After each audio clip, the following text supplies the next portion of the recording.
সন্তান হওয়ার সাথে সাথেই ছেলের কানে বা মেয়ের কানে আজান দিতে হবে। কে দিতে হবে? আজান দিতে হবে। দেন না আপনারা?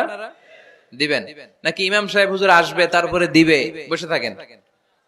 খতিব সাহেব হুজুর না আসলে তার আজান দেওয়া যাবে না, বড় হুজুর না আসলে তার দেওয়া যাবে না, এরকম না। মুসনাদে আহমদ ইবনে হাম্বলের হাদিস, ফাতেমা রাদিয়াল্লাহু তাআলা আনহার প্রথম সন্তান ইমাম হাসান রাদিয়াল্লাহু তাআলা আনহু, আল্লাহ রাসূলের নাতি ইমাম হাসান যখন জন্মগ্রহণ করলো, বিশ্বনবী নিজে এসে হাসানকে কোলে নিয়ে হাসানের কানের সামনে আজান দিয়েছেন।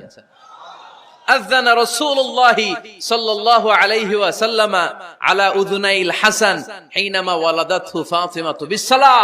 বিশ্বনবী নিজে আজান দিয়েছেন। আজান দিতে পারেন আপনারা? পারেন না সবাই? আল্লাহু আকবার, আল্লাহু আকবার, আল্লাহু আকবার,